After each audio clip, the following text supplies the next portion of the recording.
Good news kabayan, unemployment rate dito sa Canada ay bumaba na po ngayon pong first quarter ng 2025. O diba, ang ganda ng pasok ng bagong taon. Ang ibig sabihin ito kabayan ay maaari nang iproseso ang ating LMIA o Labor Market Impact Assessment at maaari nang ma-renew ang ating work permit kung ikaw ay isang temporary foreign workers na nagtatrabaho dito sa Canada na katulad ko.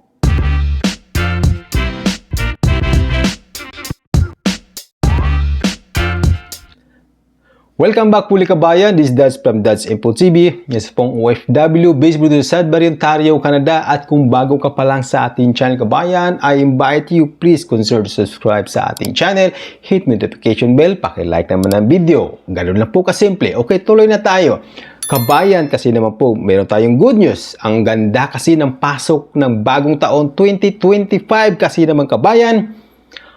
Unemployment rate across Canada ay bumaba na po ngayong first quarter ng 2025. First quarter, ibig sabihin, January, February hanggang April po ito kabayan. Okay? Lalong-lalo na kung ikaw isang temporary for workers na katulad ko na nasa low wage at nasa panic mode na dahil hindi ma-renew, hindi ma-proseso ang laminya, hindi ma-proseso ang work permit. Hindi lang ako kabayan. Hindi lang ako nakakaranas ng panic mode. Marami po tayo. Halos 1 million siguro na temporary foreign workers. Kaya naman, sana ay mayroon kayong mapulot sa video na ito. Okay? So, paano nga ba nangyari yung problemang ito? So, backward tayo ng konti ha. Based on our experience sa mga kasama ko. Okay? Ganito po ang nangyari kabayan. Third quarter of 2024, pinagbigay alam ng aming consultant, immigration consultant sa aming employer na hindi na maaaring i-renew ang aking mga kasama kasi yung work permit na aking mga kasama ay mag-i-expire na ngayon na 2025 February. Sa akin, August 2025. So malayo pa sa akin. So sa kanila, siguro nasa 5 months. No October, miniting po kami, okay? First week ng October. Sabi, kasi mataas ang unemployment rate dito sa Sudbury, Ontario, Canada, particular, nasa 6.2 na. Ngunit kabayan, nung sumunod na linggo o second week ng October ay naglabas pala ng report yung Government of Canada na ang employment rate ay bumaba mula sa 6.2 naging 4.6 something kung di ako nagkakamali. Pamaya makikita natin, papakita ko po sa inyo dahil yan sa seasonal nung October, second week, November saka December. Dahil nga, di ba, Christmas, New Year, so meron mga seasonal job. Kaya bumaba ang unemployment rate. Ang pagkakamali ng aking makasama, hindi po nila na-monitor yon at hindi rin monitor ng immigration consultant. Kaya wag niyo pong asahan ang ating mga consultant, mga immigration consultant na magmo-monitor in our behalf. Dapat tayo po mismo, okay, ang mag-monitor ng unemployment rate. Kasi di alam ng mga consultancy firm kung saan tayo nakatira. Okay? Now, sa first quarter ng 2025 ay bumaba na nga po ang unemployment rate kabayan. Kaya naman, yung mga kasama ko na nasa panic mode na kasi mag-i-expire na ang kanilang work permit. So, pinakausapan nila ang aming employer kasi dati talaga hindi eligible ang employer. Gustuhin man lang kami i-renew, gawa ng iproseso ang LMIA or pati work permit ay hindi po pwede gawa nga ng mataas ang unemployment rate. Dahil ngayon bumaba na, kinausap po namin, sabi sige, kahit gahol lang tayo sa oras, yung mga kasama ko, susubukan nilang i-extend ang kanilang working permit. Pero ako, kung kinausap ko sila ng sarilinan, kasi nga iba ang kaso ko. Ang sa akin August pa. So meron pa akong 8 months na nalalabi. So may time pa ako. Unlike sa kanila na nasa panic mode na talaga, which is nag-aalala talaga ako para sa kanila, no? So ito na nga, kinausap ko kahapon, ang sabi ng aking HR manager, sige, kasi nga yung consultancy firm na nagpaalis sa amin dito sa Canada, mula ako sa Dubai, ay naka-put on hold. So, naka-hold sila. Kasi naman kabayan, kwento ko lang sa inyo, may nabasa kasi akong balita, meron nagreklamo sa kanila yung consultant firm na yun, kasi may pinaalis sila na Pilipino, tapos yung supervisor, nabasa ko to sa news, nagkaroon ng parang breach of contract. Okay? So, naimbestigahan yung consultancy firm, saka yung kumpanya. Kaya naman, siguro naka-put on hold. Yun siguro ang dahilan. Kaya sabi na aking HR manager, maghanap ka ng sarili mong consultant, ipaalam mo kaagad sa akin. Okay? Kaya naman, kabayan, ako po ay naghahanap ng consultant. Yung registered, kasi marami dyan na mga Pilipino, consultant, hindi pala. Tumutulong, nahingi ng pera, in the end, pag na-refuse, ibablock ka na. Marami dyan na mga fake na mga immigration consultant. Kabayan, kung meron kang alam, mag-comment ka sa comment section, pakibigay mo sa akin, at ako na mismo ang magre-reach out sa kanila. So ito na. Yung link ilalagay ko sa baba ng description o sa screen o kaya dun sa description ng ating video, okay? Para ma-verify nyo, baka sabihin nyo lang, gawa-gawa ko lang ito, okay? Okay? Sinasabi lang nila, do diligence research, okay? Ang link nasa description ng video. So, mula po ito sa Government of Canada. Refusal to process a labor impact assessment application. Ito yung pinaka-application procedure, kabayan, pero hindi na tayo magpo-focus yan. Diretso na tayo. Sa baba, scroll down nyo lang. Ayan. How to determine if a work location is in CMA with an employment rate of 6% or higher. Pag sinabi kasing CMA, kabayan, ay ano po yan? Census Metropolitan Area. Ito yung malalaking city across Canada. Okay?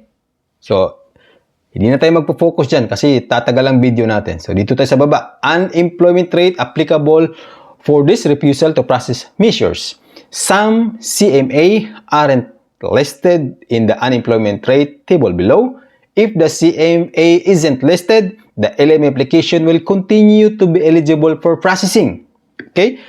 The unemployment rate table is updated every 3 months. Yung ngayon sinasabi ko, every 3 months nag-update ito, every quarter, which is last quarter, yung last quarter or fourth quarter ng 2024, hindi namin na monitor. Kaya naman, nasaya yung 3 buwan na imbis nagawa na sana ng paraan ng kanilang LMIA saka work permit na aking mga kasama.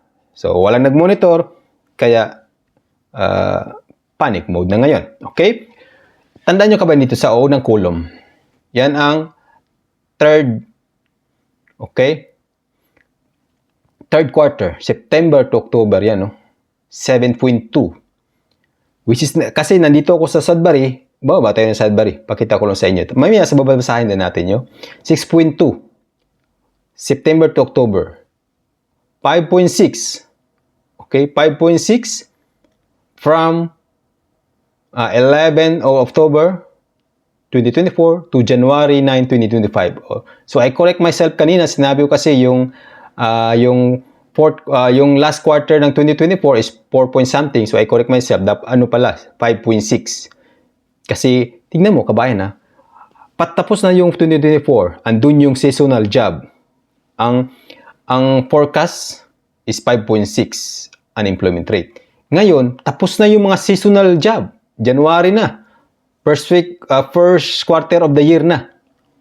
Ito yung period from January 10, okay, to April 3rd of 2025. Okay? Basahin mo natin dito sa amin. Laktaw muna tayo ng konti. 4.7. O di ba? Ang laki ng binaba. Halos 1% ang binaba from December o last quarter of 2024 to first quarter, di ba?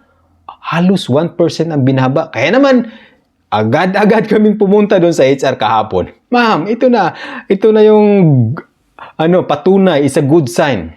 Sabi ng HR, sige, go na tayo. Since para masabi ko sa inyo, o para malaman natin kung yung kabuuan nitong listahan nito, mas maganda tignan nyo na lang yung link. So, St. John, halimbawa, Newfoundland, 6.0, mataas, pasok, pero alanganin. Nova Scotia, Halifax, 4.6, New Brunswick, Moncton, 5.4, St. John, New Brunswick, 6.1, Tagilid, ito, Quebec, Quebec, 3.2, 4.1, 5.2 sa Quebec pa rin. Montreal, wag kay 6.2. Nako, taas. Quebec, 5.4. Kingston, Ontario, 5.7. Biville ba yan? Not applicable. Peterborough, tama ba pagka-pronounce ko? Ontario. Oshawa, Ontario, 7.5. Wag kayo dyan. Toronto, napakataas. 7.9. Hamilton, 6.3. Grabe, nataas na sa mga Ontario Buti mababa sa amin kasi Ontario din ako St. Catherine, Niagara, Ontario, nako po, 6.2. Kitchener, Cambridge, Ontario, Waterloo, Ontario. Nako, grabe. Brantford, Ontario, 4.2. Guelph, Ontario, 6. London, Ontario. Naku, nangyari sa Ontario. Tignan yung kabayan na Ontario din ako. Buti na lang ang laki ng binabas. Greater Sudbury, Ontario, 4.7. Grabe. Thunder Bay, 4.9. Ayan, no? Saan pa tayo? Winnipeg, Manitoba, 5.6. Regina, 6.1. Saskatoon, 4.3. Lethbridge, Alberta, 4.9. Calgary, ang tindi ng Calgary. Taas ang unemployment dyan, kabayan. Maghanap kayo ng employer dito sa, sa mababa ang CMA. 7.5. Edmonton, 6.8. Maghanap kayo ng employer dito. Kelowna, British Columbia, 5.3. Abbotsford, British Columbia, 5.4. Vancouver, British Columbia, 5.9. Victoria, British Columbia, 3.1. Okay?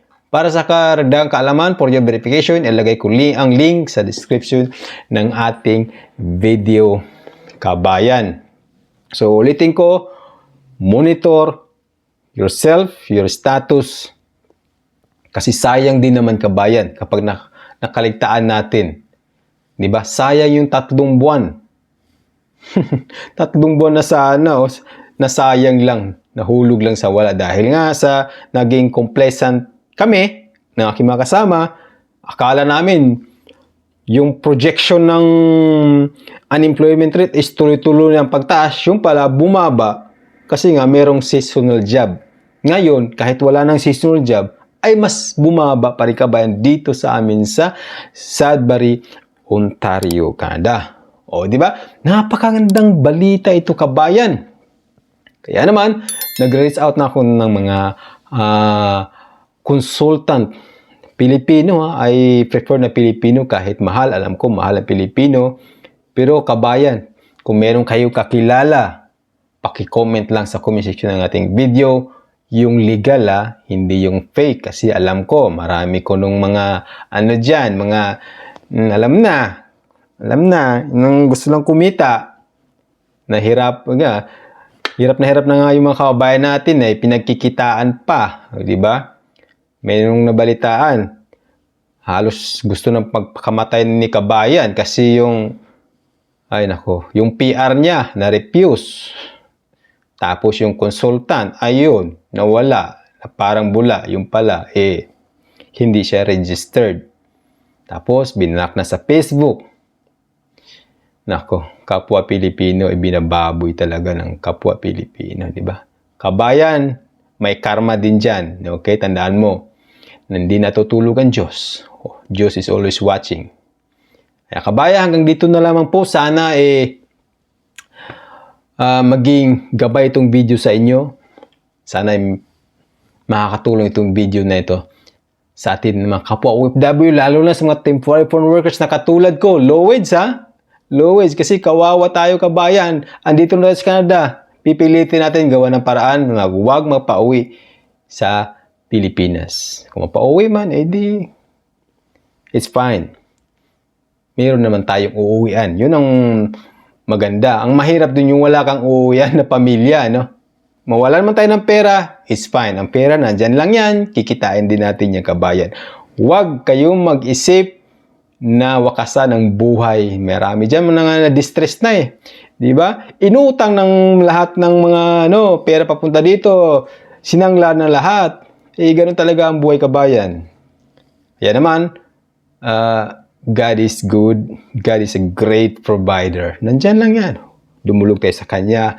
Idulog natin ang ating problema. Kasi ang Diyos kabayan, yan, nakikinig yan. Although, mabagal ang kanyang response, hindi kagaya sa atin na gusto natin quick response, pero may plano ang Diyos. Okay? So, hanggang dito na lamang. This is Dads from Dads Info TV. See you soon. Shukran.